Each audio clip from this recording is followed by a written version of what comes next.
Alors, ce que je viens de faire ici, c'est lancer, inoculer des cultures liquides cette fois, donc pour faire croître le champignon donc, en milieu liquide pendant une nuit.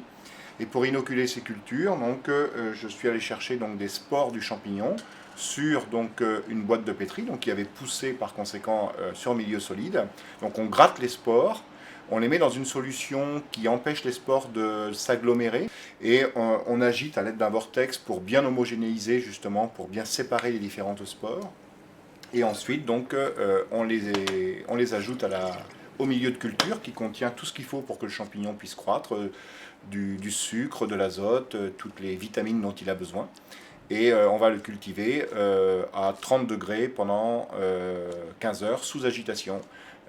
Et donc à ce moment-là, demain matin, on récupérera le mycélium que l'on va donc récolter, broyer, extraire les protéines et faire les analyses protéomiques.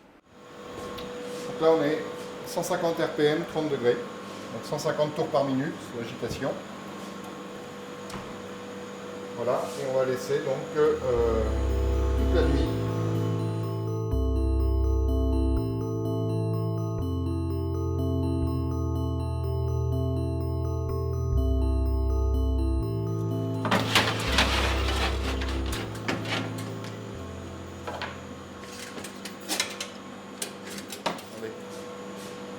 Comment ça a poussé, ça fait on dirait une petite, comme de la mousse, qui est en train de décanter là. Ouais. Ah, c'est assez vaporeux. Cadeau. Merci. Hein?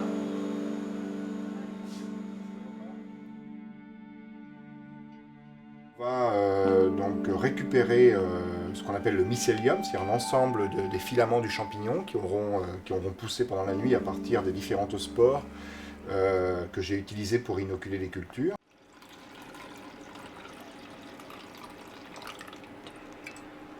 On va les récolter pour les broyer, pour extraire les protéines, pour faire donc, les études protéomiques, c'est-à-dire l'analyse de l'ensemble des protéines du champignon, et pour comparer donc, si on a des différences entre les protéines issues du champignon cultivé en absence de Roundup et les protéines issues du champignon cultivé en présence de Roundup. C'est 0,28, ouais, c'est bon. 0,28 Exactement, le même ordre de grandeur, il n'y a pas de problème. On le congèle dans l'azote liquide de façon à bloquer un petit peu le champignon dans un état à un moment donné. Et après l'avoir congelé dans l'azote liquide, on va donc le ressortir de l'azote liquide pour le broyer dans un mortier avec un pilon.